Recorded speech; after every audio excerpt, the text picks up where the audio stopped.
Last class में हम ये सब चीज़ पढ़े थे, है नहीं है, वेरिफिकेशन वगैरह वगैरह पढ़े थे। तो आज उसका एक क्वेश्चन और सॉल्व कर लेते हैं। वैसे एक वीडियो और रिकॉर्ड किए थे बिना ऑडियो के, तो इसको फिर से रिकॉर्ड कर रहे हैं, बस क्वेश्चन चेंज कर दिए हैं, है ना। क्वेश्चन क्या है? 2x² minus 3x minus 5। चलो मैं स्टेप बाय स्टेप बना रहा हूँ। सबसे पहले हमें करना क्या है, हमें वेरीफाई करना है क्या चीज, relationship between zeros and coefficient of given polynomial। ठीक है, समझ में आया? कोई दिक्कत है इसमें? हाँ, वेरिफिकेशन या सॉल्यूशन कुछ भी लिख लो, दिक्कत नहीं है। मान लेते हैं लेट जो पॉलिनोमियल है वो क्या है, p है, और फंक्शन किसका है, x का। तो p of x is equal to 2x² minus, कोई कंफ्यूजन इसमें? Now eight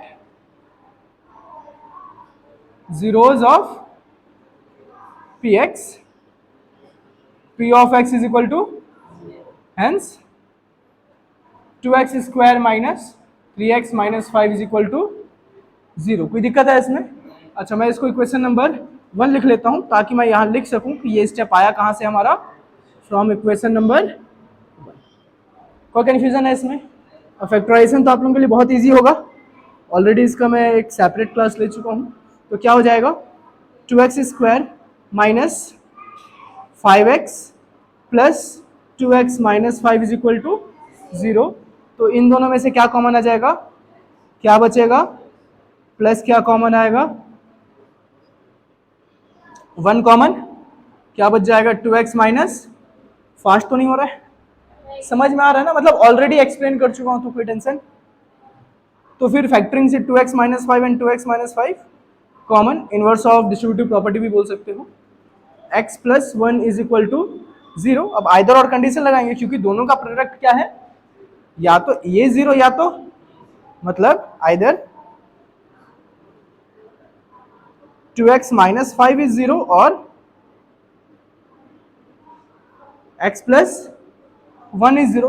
So if 2x minus 5 is 0, the value of x is plus 5 by 2, and if x plus 1 is 0, then the value of x will be minus 1। कोई दिक्कत है इसमें?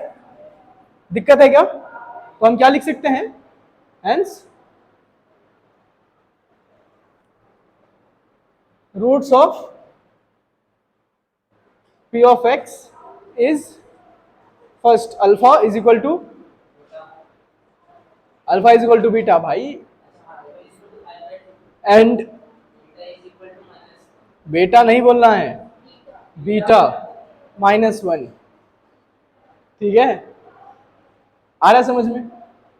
कोई दिक्कत है इसमें? बेटा बोल लो, क्या दिक्कत है। ठीक, उसके बाद हमें करना क्या है, calculate sum of zeros and product of zeros. अच्छा, हम रूट्स लिखे हैं तो सम ऑफ रूट्स लिख लो, क्या दिक्कत है क्या दिक्कत? तो सम ऑफ रूट्स क्या हो जाएगा, अल्फा प्लस बीटा भी बोल सकते हो, बीटा प्लस अल्फा भी बोल सकते हो, दोनों ही सही है। अल्फा प्लस बीटा क्या हो जाएगा, प्लस प्लस माइनस 5/2 माइनस 1 3/2। ठीक है, मतलब मैं लिख देता हूँ 5/2 माइनस 1, एलसीएम लोगे तो 2 आ जाएगा, 2 1 2, 5 माइनस 2 3/2, इक्वेशन नंबर 2। ठीक है, कोई कंफ्यूजन इसमें? अच्छा, ये इंप्लाइज का साइन का मतलब पता है, मतलब क्या होता है इसका, कि जो स्टेप लिखे हैं वो हमारा ऊपर वाले स्टेप से आया है। ठीक है, चलिए नेक्स्ट क्या कैलकुलेट करेंगे, प्रोडक्ट ऑफ, क्या हो जाएगा, अल्फा इंटू अल्फा का वैल्यू 5/2 इंटू बीटा का वैल्यू -1, तो क्या हो जाएगा, -5/2। कोई कंफ्यूजन इसमें? इसको बना लेते हैं इक्वेशन नंबर, अच्छा इक्वेशन क्यों लिखते हैं हम, और हम यहाँ लिखते हैं ना इक्वेशन 1 या इक्वेशन 2, क्योंकि हम, हाँ, उसको हमें बुलाना है, उसको हम वापस से रिकॉल करेंगे। तो अब बहुत सारे इक्वेशन है ना, एक दो इक्वेशन थोड़ी है, यहाँ भी एक इक्वेशन, यहाँ भी एक, तो कौन से इक्वेशन को बुला रहे हैं कैसे पता चलेगा? जिस भी इक्वेशन को बुलाना रहता है, बाद में रिकॉल करना रहता है, उसके लिए हम इक्वेशन मेंशन कर देते हैं। ठीक है ना? तो ये हो गया sum of roots, product of roots. अब हम एक काम कर लेते हैं, रेशियोज निकाल लेते हैं। क्या निकाल लेते हैं? किस किस का? कोएफिशिएंट ऑफ एक्स एंड, तो negative of coefficient of x by coefficient of x square, या लीडिंग कोएफिशिएंट भी लिख सकते हो यहाँ पर, क्योंकि लीडिंग कोएफिशिएंट हमें पता है कि अगर पॉलिनोमियल स्टैंडर्ड के हिसाब से अरेंज है तो सबसे पहला जो टर्म होगा उसका कोएफिशिएंट को हम लीडिंग कोएफिशिएंट और सबसे पहले टर्म को लीडिंग टर्म बोलेंगे, है ना? मैं बेसिक क्लास में एक्सप्लेन किया था। तो माइनस कोएफिशिएंट ऑफ एक्स क्या है? तो माइनस का साइन बाहर में, coefficient of x is -3 by x square that is 2। तो ये क्या हो जाएगा हमारा? +3/2। कंफ्यूजन है? अच्छा, अगर मैं इक्वेशन 2 की बात करूं तो हमारा इक्वेशन 2 में 3/2 आ रहा है, इसका वैल्यू भी 3/2 आ रहा है, तो दो इक्वेशंस का आरएचएस सेम है। तो अगर आरएचएस सेम है तो एलएचएस भी सेम होगा। तो फ्रॉम इक्वेशन 2, और अगर चाहो तो इसको भी इक्वेशन 2 मतलब कोई नया इक्वेशन मेंशन कर सकते हो, और यहां लिख सकते हो कि फ्रॉम इक्वेशन 2 एंड इक्वेशन 4। ठीक है, मैं यहां डायरेक्टली क्या लिख रहा हूं? From equation 2 sum of roots is equal to minus coefficient of x by coefficient of x square. कोई दिक्कत है इसमें? अब हम क्या कर लेंगे, नया रेशियो निकालते हैं। किस किस का? कांस्टेंट टर्म बाय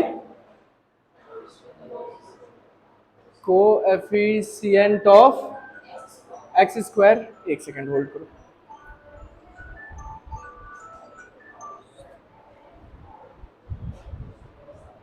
ठीक है, तो constant term by coefficient of x square. Constant term क्या है? कोएफिशिएंट ऑफ एक्स स्क्वायर क्या है? 2। अब अगर मैं इक्वेशन नंबर 3 को देखूं, किसको देखूं? इक्वेशन नंबर 3 को, तो ये भी -5/2 है, और ये वाला वैल्यू भी, इस इक्वेशन का भी वैल्यू कितना है? तो दोनों का आरएचएस इक्वल है। तो अगर किसी दो इक्वेशंस के आरएचएस इक्वल हो तो उनके एलएचएस भी आपस में इक्वल होंगे। मैं लिख सकता हूं from equation 3 product of zeros या roots is equal to constant term by coefficient of x square. कोई दिक्कत है इसमें? अब आप लोगों को यहां एक और लिखना पड़ेगा, hence the relation is verified. अब वो उसको कैसे पता चलेगा कि कौन से स्टेप में रिलेशन वेरीफाइड हुआ है? क्योंकि हमारे पास दो स्टेप्स है ना, एक ये वाला और एक ये वाला, तो हम दोनों के इक्वेशन मेंशन कर देंगे। इक्वेशन 3 है, ये equation number 4 and equation number, तो hence from equation 4 and 5 relationship is verified. कोई दिक्कत है इसमें? बन जाएगा। तो क्या? अच्छा, ठीक है, तो आप लोगों को मैं अभी वर्कशीट दे दूंगा, या फिर कल दे दूंगा, आज या कल दे दूंगा। ठीक है, तो आप लोगों को क्या करना है, इससे रिलेटेड ही वर्कशीट्स होगा, तो आपको क्वेश्चन सॉल्व करके लेके आने। समझ में आया? हाँ, कोई कंफ्यूजन है इसमें? अगर समझ लो फैक्टराइजेशन नहीं बनता है तो फैक्टराइजेशन की वीडियो अपलोड कर दिया हूं, देख लो। मैं एक बार फैक्टराइजेशन का एक क्वेश्चन बता देता हूं फिर से, ठीक है? ध्यान दो ताकि चीजें क्लियर हो जाए।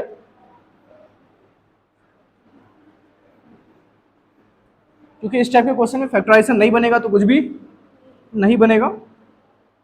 जैसे कि मैं कोई भी रैंडम क्वेश्चन ले लेता हूं, इसमें से क्वेश्चन है 7x² - 11x प्लस 4। ठीक है, तो क्या करोगे, सबसे पहले आप कांस्टेंट टर्म को साइन के साथ मल्टीप्लाई करोगे कोएफिशिएंट ऑफ एक्स स्क्वायर का साइन के साथ।